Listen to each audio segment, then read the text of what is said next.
just because he's weighted doesn't mean he's going to be ready. So Ty, it's really key that he takes that experience, he takes that patience, he takes that development, and that he turns that into him being a solid quarterback in the SEC. And I think he's capable of it. But again, he has to actually do it.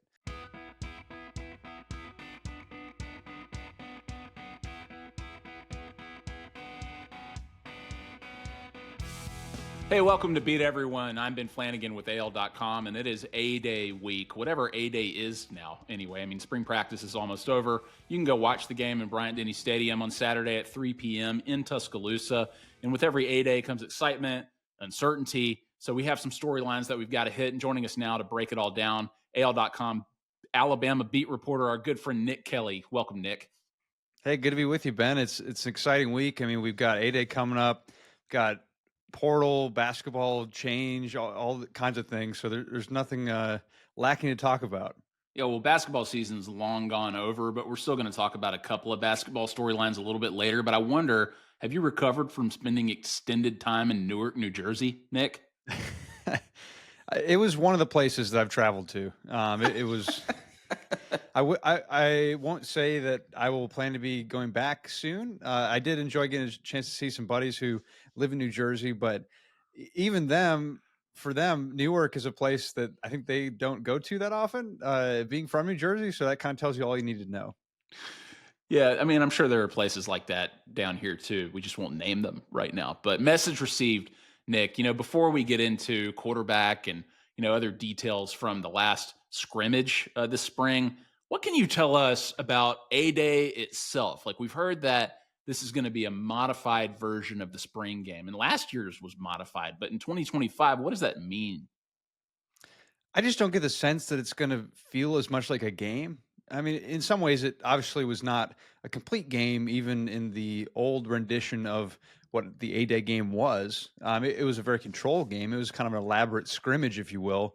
But I think in a lot of ways, it's just going to be like a practice. It's going to be something that is essentially an opportunity for Alabama fans to show up and watch Alabama practice, because those opportunities are not exactly abundant. So even though, no, it's not a game, I still think that it's viewed as an opportunity for fans to get to see the Crimson Tide in action a little bit. Just maybe can't quite have a box score like you would in a normal spring game, in a spring game of old, frankly, because we're not going to see many spring games, if any at all, throughout the country. Yeah, it's last year. I still can't make heads or tails of what they did last year. And so this year, I expect even more confusion. But I think people just want to be there. They want to see reps. They want to see these guys in pads and uniforms making plays and doing football things. I mean, it's officially football season now with another Elite Eight run with the basketball team behind us. It's far in the rear view. Now all people care about is what's going to happen on Saturdays starting this fall. And so Alabama had their second scrimmage of the spring last week. It was closed to the general public, but Nick, you reported some intriguing intel from the scrimmage from those who did attend. And everybody wants to know about quarterback, obviously, and all signs keep pointing to Ty Simpson taking over as the starter. I mean, former Alabama quarterback Greg McElroy said it himself, said as much on his podcast anyway, but your story said not so fast, right? Like no one has run away with the job yet. What are you hearing, Nick? Yeah, I think to say that any one guy is the guy right now is a bit premature. It's not that Ty Simpson can't get there. It's not that he won't be the guy. It's just a matter of, hey, we're a few weeks into spring practice and there's still a ways to go in this competition. I think if a guy had essentially taken the bull by the horns, if to use Nick Saban's metaphor, the cake was baked and ready, I don't think Alabama's opposed to that. I just think it's a matter of a guy hasn't yet. And that's okay. I mean, there's still a lot of time left before the season starts in August, the end of August against Florida State. So, yeah, the quarterback battle has a ways to go. A guy has not completely emerged. But I also don't think that there's been significant shakeup or movement based on experience. I mean, a lot of reps right now, Ben, are going based on experience. So that means that Ty Simpson's getting a lot of reps. Austin Mack's getting a lot of reps. But Keelon Russell, being the new guy, is having to learn the playbook. He's having to learn how to be a college quarterback. At the same time, though, it sounds like he's really flashed at times, and he's looked really good. I think the talent is evident to see. But as we talked about before, is it going to be a matter of getting to see that talent right away or not? I still think that it makes a lot of sense that unless there's some absolute reason that you need to start Keelon Russell, you go with the more experienced and just older option in a Ty Simpson or maybe an Austin Mack. But as of right now, it doesn't seem like there's been significant shakeup there. But at the same time, there's still not a guy who's emerged heads above the rest, looks elite compared to the rest. So we got a ways to go in the competition.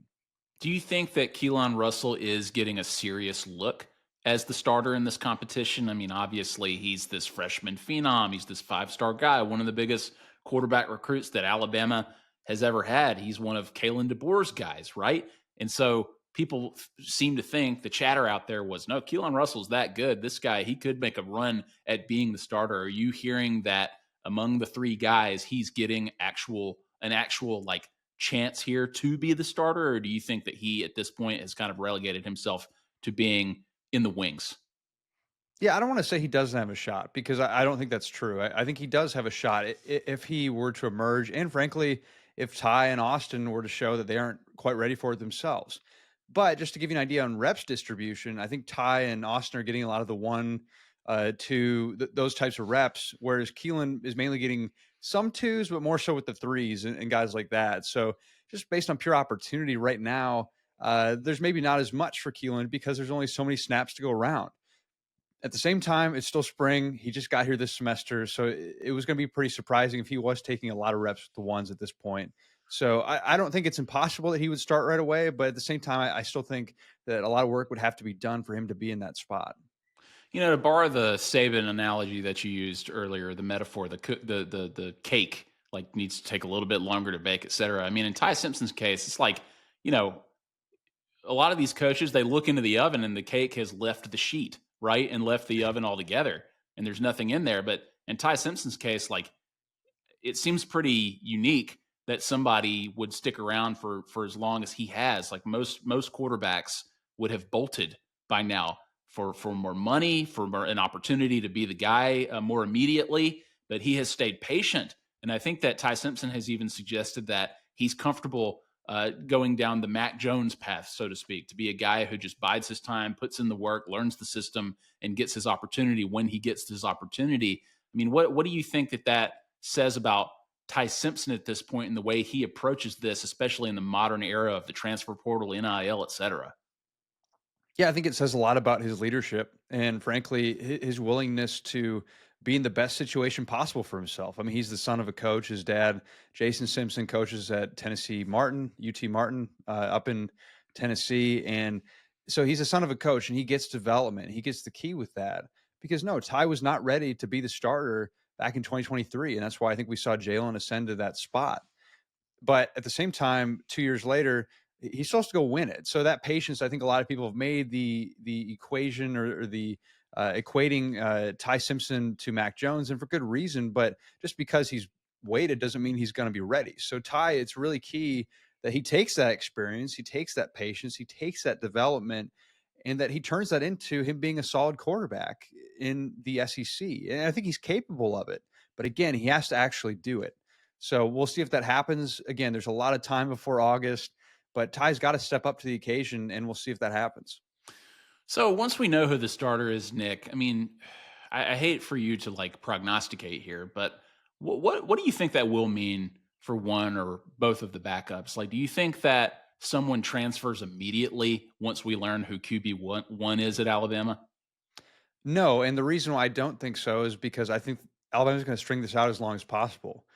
Not necessarily just for the fun of it, but it makes a lot of sense not to name a starter in the spring.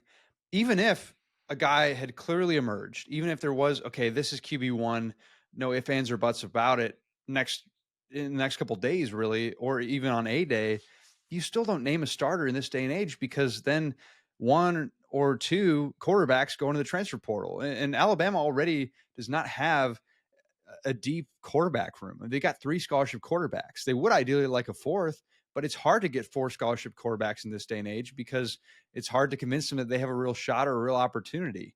So if you're Alabama, I think you string it out as long as you can. And we've seen Kalen DeBoer in his past two quarterback decision makings, so to speak, of Michael Penix at Washington and Jake Hayner at Fresno State.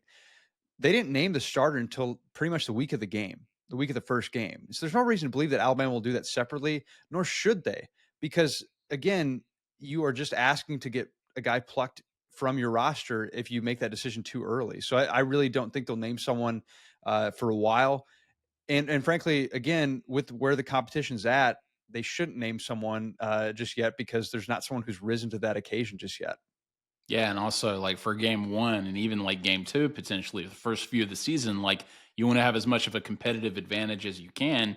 And when your opponents don't even know who the starting quarterback is, they've got no film on them, so to speak, or literally, then it's harder for them to prep for you. So it'll be interesting. It's they're trying to play 4D chess with this kind of a thing for many different reasons. All right, off the quarterbacks. Now you wrote about freshman standouts in your intel report. One guy in particular standing out at cornerback. Who's that? Yeah, Dijon Lee from out in California. I mean, he stands out just physically. He's about 6'4", I believe, and catches people's eyes easily that way at cornerback. But he's had a little bit more of an opportunity this spring because Damani Jackson, who figures to be a starter again at cornerback, has been out with an injury. So that means that they have one cornerback spot open. Now they brought in Cam Calhoun from Utah, and they've got some other dudes at cornerback as well. But it sounds like Lee has really stepped up and really caught some attention. Just was around the ball. I had heard that he had been involved in some takeaways in the scrimmage this past weekend. So yeah, I think a guy who's maybe not going to start right away, but you have to really like his long term potential, and even not just long term, but very much so this season. See how they use him and use a guy like that who already is showing that he's ready for this level of football. But then another freshman, Ben, that I think caught some people's eyes was Latsier Brooks, the receiver. I mean, he's a guy who made a lot of plays this past Friday in the scrimmage, caught people's attention. I think was the easiest one to spot. You didn't have to be an elite football mind to know that he was standing out and he was shining. And so another dude to watch in the receiver room because it's already stacked. You've already got Ryan Williams. You've already added Isaiah Horton, Jeremy Bernard. You have Rico Scott, who's drawn some positive praise at times. You've got Jalen Mbakwe as a bit of a wild card after moving over from cornerback. So all kinds of guys in that room. And then you just add another one, Latsier Brooks, as a freshman. So we'll see how they distribute those snaps, how they use them. And of course, a receiver has to do more than just shine in one scrimmage, but certainly a guy with potential that Alabama's going to be watching. And I think fans should be watching for too. Well, and you mentioned Jeremy Bernard, and you said that he's also a guy who has stood out during spring practice and maybe during that last scrimmage that Alabama had. And Jeremy Bernard was dependable last year. He was the number two, obviously, to Ryan Williams, and we've talked before about like how Ryan Williams is going to take that next step as Alabama's number one receiver. He was obviously a breakout superstar last year, but how can Jeremy Bernard maybe sort of continue to make a name for himself as a standout in this Kalen DeBoer offense? Yeah, I think just continue to be reliable and really find more ways to be reliable for whoever starts at quarterback because they need whoever it's going to be is going to need a consistent target. And just having a guy who can move the chains, who can make plays, especially with tight end being a spot where they're having a lot of turnover. Of course, CJ Dupree's gone. Of course, Robbie Oots is gone. And they've got some injuries this spring as well. So having a dependable guy who's got sure hands, who runs good routes, and just a veteran, smart guy to have in the huddle with you. Not that they're huddling much, but just the idea of being on the battlefield, so to speak, with a guy like that, I think is really key when you have a quarterback who's not super experienced. So, yeah, I think that veteran presence that he's going to bring is really key. And frankly, he should have less maybe coverage in the way for him to make plays because they do have as many studs as they do this season, and especially as Ryan Williams gets better, Isaiah Horton comes in the mix. So I think Jeremy Bernard could have a very quiet or quietly sneaky good season that people probably aren't talking about as much just because of the presence of a Ryan Williams. So speaking of Ryan Williams, right, like 2024 breakout superstar that I mentioned, he didn't participate in the scrimmage. Why not? Is Ryan Williams hurt right now? Yeah, he's dealing with a little. I think some nicks was the way that Kalen DeBoer put it. There's been no indication based on what Kalen said, or even just what I've heard, that it's something long term or serious. But at this point, it doesn't make sense to push a guy through spring if he's not fully healthy. There's plenty of football to come, and you want to make sure you keep them as healthy as you can. Okay, Nick. So A-Day is on Saturday. And listen, A-Day is traditionally a pretty fun event, right? It gets the fans out, it creates excitement about the upcoming season. But I can't say that we typically learn a whole lot about what the season might look like outside of seeing some players in action that we hadn't seen prior to it. You'll see some quarterbacks throw the ball. What's your biggest question ahead of Saturday. What are you hoping to learn from Kalen DeBoer's sophomore spring game? I mean, quarterback's the obvious one, but we talked about that already, plenty. So I'll go in some different directions. I'll say offensive line. I'm really intrigued to see kind of how some of these new pieces look. Now, of course, Caden Proctor's out this spring for the most part. He's still doing some practicing, but he's not expected to be in any serious drills right now. So yeah, like an Olas Alainen is getting some reps at left tackle, and so seeing how he does is a potential depth piece for them, and also how the freshmen look on the offensive line. You got Michael Carroll, you got Jackson Lloyd, some guys who've drawn really high praise. How do they look in a setting like this? And even having a new guy like Cam Dewberry at guard, seeing how he's performing, how Geno Vandermark is performing. Because I mean, that competition at guard actually should be a pretty good one because you've got some contenders there. So offensive line is something I'm watching a lot. Receiver, again, is a position that they have so many guys that I'm curious to see kind of who steps up, who makes the most plays, who stands out the most, who emerges from this really talented pack, who kind of gets above that. So I'm watching that. On defense, I'm watching how does this linebacking core look when you have Deontay Lawson not there right now, still recovering from an injury himself. How does Hill Green look at linebacker? How does some of those guys that Justin Jefferson? How does that kind of mix look in terms of uh, how they're doing this new defense? Because Jahad Campbell, I mean, that's a sizable loss. I mean, people I think recognize that he's a talented player and is a good player, but what is this defense going to be like without him? Because he was one of the best athletes and maybe one of the scariest defenders on that defense last year under Kane Womack. So, how do these new guys look? How do they get pressure? How do they stop the run without Jahad Campbell? So those are some of the pieces that I'm looking at, Ben. Yeah, and Deontay Lawson obviously coming off of a devastating injury last year. We'll see where he's at once the season is ready to go.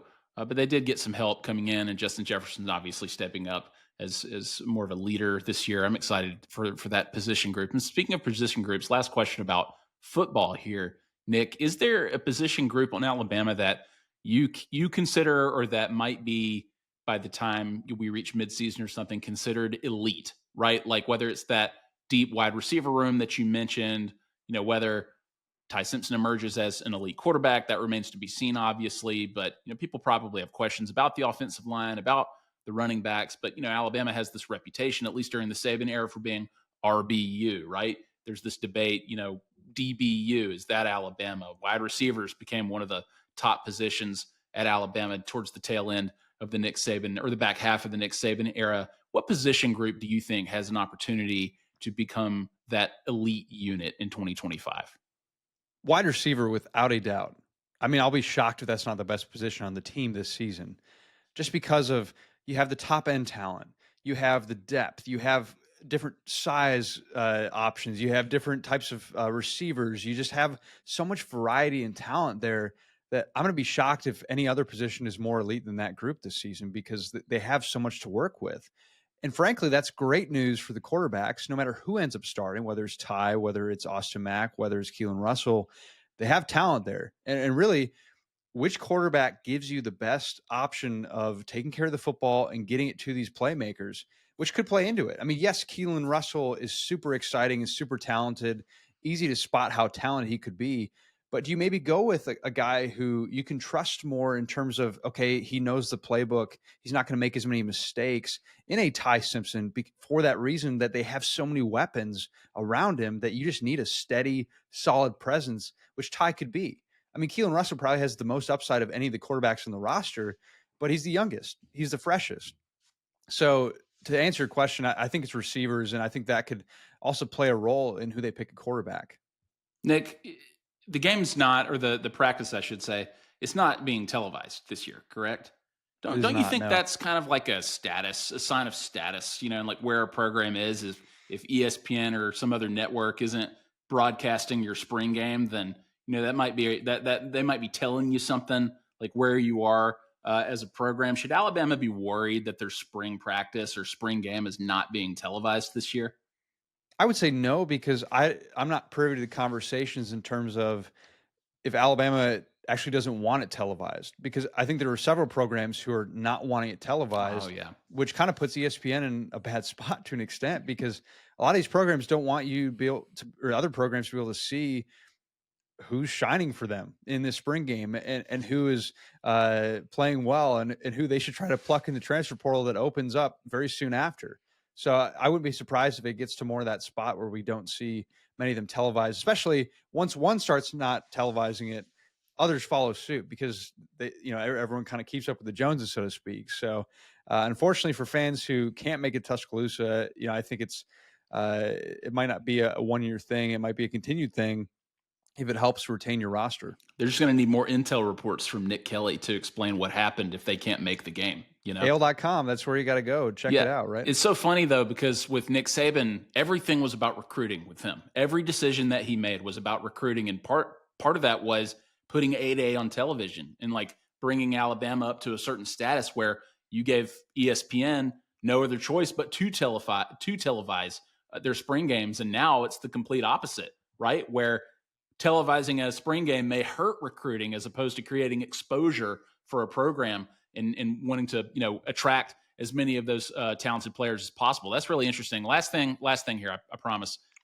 We would often see Nick Saban wear like a salmon coat or something, or like a bright blue coat, and he'd be standing back there, and you know, uh, uh, Joey Galloway and Kirk Herbstreit would be flanking him, and they'd be talking. What does Nick Kelly wear on a game day? Like when you're in the press box, do you go full coat and tie, or is it just like a little bit more business casual when you're playing when you're being a reporter and you're out there in the press box? What kind of statement does Nick Kelly make on a game day? That's a good question. I think it evolves, especially when you're a young reporter. I think you see a lot of young reporters wear suits and ties to press boxes more. So I think it's a mix. Might go quarter zip, might go just a nice polo underneath kind of thing. I mean, it just depends on the event too, Ben. Because I'm not going to wear the same thing to the Natty as I am to A-Day. So I think it depends on where you're spotting me in the press box. Yeah, for sure. I mean, I've seen some very interesting choices on national championship game or college football playoff day. It's usually suit, right? I've seen bolo tie. Maybe a colleague of ours That's has a worn a Matt Stahl bolo. special I right was going there. to say, I Is the think at the bolo Rose tie? Bowl, I Yeah. saw Matt Stahl pulling off the bolo tie. I was not expecting that from him, but he's a Tennessee guy, so maybe that He's does one on make one, sense. so Yeah, it's truly, we know that. All right, don't well, expect the unexpected from Matt Stahl. I do. All right. Well, that's enough football for now. Let's move on to basketball for just a couple of minutes here, Nick. You were in Newark, as we mentioned earlier. You're recovering Alabama's Elite Eight game against Duke. We've heard about some guys hitting the transfer portal, like Mo Diabate, kind of a glue guy under Nate Oates, a guy who won that Hard Hat Award quite a few times, especially this past season. Others have announced that they're returning next season. Guys like Latrell Wrightsell Jr., Aiden Holloway, Aiden Sherrill, Houston Mallett. And we've heard about some transfer commitments, bigs from Bucknell in Florida State, a former five-star guard from Miami, Jalil Bethia. But, there are a couple of guys out there who are kind of in limbo right now, too. And I'm sure that some of these other shoes are going to drop pretty soon, and we're going to see the roster sort of shape up. But what is Nate Oates up to right now? How does next season's roster already look different from the group that took Alabama to their second straight Elite Eight? One thing that grabbed me, Ben, was seeing that uh, Nate Oates, in terms of guards they were pursuing, and the guard they got in Bethea was 6'5". I mean, that's some decent length at the guard spot, which you could see kind of hurt him a little bit in matchups against, say, Duke or Florida that have all that length, because Alabama had some smaller guards. I mean, Mark Sears, I think at the combine he measured what, 5'10". I think they list him at 6'1". But I mean, you have Aiden Holloway who's listed at 6'1". You have, I believe, LeBaron Fallon is listed at 6'4". And so you had some shorter guys. I mean, 6'4" is not short, but you had some guys who are maybe a little bit on the shorter side for a guard, which is fine. But when you get in those elite matchups, I think every decision, Ben, that Nate Oates is making right now is how does Alabama get from a really good team year in year out to an elite team, a team that can really compete for a championship? Because at this point, it's crazy to think about it, but the standard for Alabama basketball is the Final Four. So if they don't make the Final Four, that's kind of a disappointment in Nate Oates' mind. And frankly, he wants to not just make it to the Final Four, he wants to go win a national championship. So even though they've gotten great guard play from smaller guards, and this is just one example, this is not the issue, but it's just an example that stood out to me. Even though they've had good guard play and great guard play from Mark Sears over the last couple of years, it's how do they take that next step? How do they narrow the gap even more than it already is there. And they've done a really good job of that. But once you get to that level where every team is good, every team has great players, these small things make a big difference. And so, yeah, Alabama's gone after some longer guards. They've also they went and got the Bucknell center who's 7'1", I believe. I mean, that's a tall dude, and that's right after a game in which they lost to Duke against some serious length. I mean, I think Duke was the longest team in the country, tallest team in the country on average per Ken Palm. Uh, but yeah, I think you go and get a guy like that that helps with your length, so to speak. And so, yeah, I think you see those small things making a bigger difference because they are trying to get over that hump, which is crazy to think about for a program that used to just hope to make the NCAA tournament not that long ago. Now is a perennial Sweet 16 contender that wants to find a way to close the gap to win a natty. I think you're right on the money, Nick, especially when it comes to size, right? Because Alabama, even though they had a lot more size and they had more depth at the forward and center positions this year, there was still something missing. I think when it came to front court. I mean, Florida was a bad matchup, partly for that reason, both in the front court and the back court. Duke obviously gave them so much trouble. UConn last year in the Final Four matchup. So it's pretty clear like what Nate Oates wants. He wants elite guard play, and he wants depth, and he wants potential domination at the big position. So we'll see what they're able to pull off there. But it's very interesting because they do have to reach that next step. It just seems like, or that they have to reach that next level, because it does seem like as far as Alabama can go right now, even against an elite team like Duke, against an elite team like UConn and Florida for that matter, because you saw what Florida did to Alabama in both of their games this year. It seems like everything kind of has to go right for Alabama to win those games, right? They can't, miss a lot of shots and just hope that like their talent gets them by. They have to get everything right to win that game, or else it's going to be a considerable margin, which it was against UConn, which it ultimately was against Duke. So it'll be interesting, to say the least, to see how he builds this roster, because following last season's Final Four run, I mean, it was a bloodbath in terms of turnover in the transfer portal. They replaced essentially the entire roster that took Alabama as deep as they've ever been, and it seemed like they built a championship ready roster. And there were obviously injuries this year, and it becomes sort of like a what could have been, had everybody stayed healthy. But moving on to this next season and sort of like moving forward in general here, Nick, what about Nate Oates in the coaching carousel, right? Like he lost another assistant, Ryan Pannone, or is it Pannone? You tell me. How do you pronounce that? Panone. Pannone. Okay.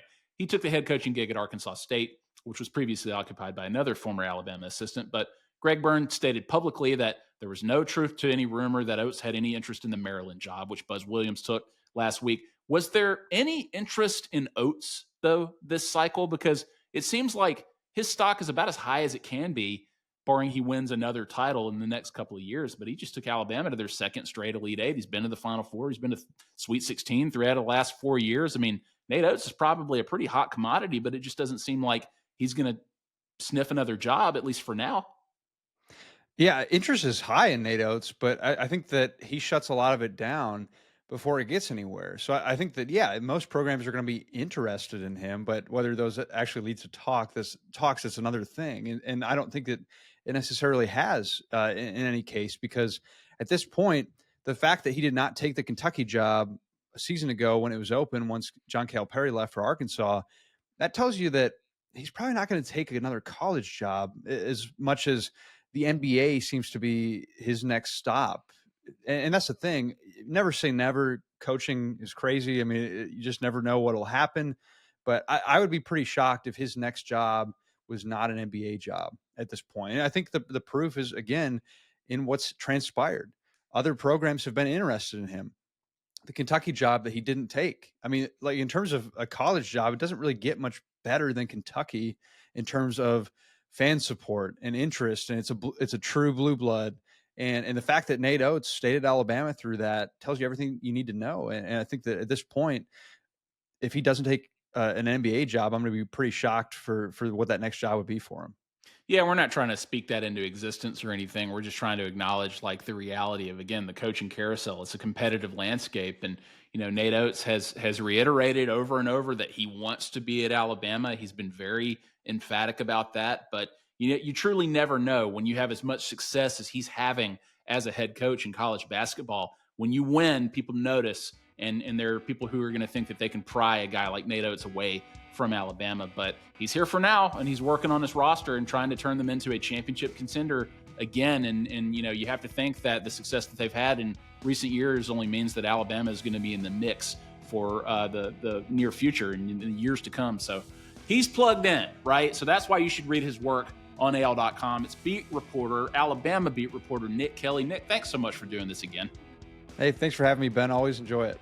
All right, find Beat Everyone on YouTube, Apple, Spotify, wherever you get your podcasts. I'm Ben Flanagan with AL.com. We'll see you next time.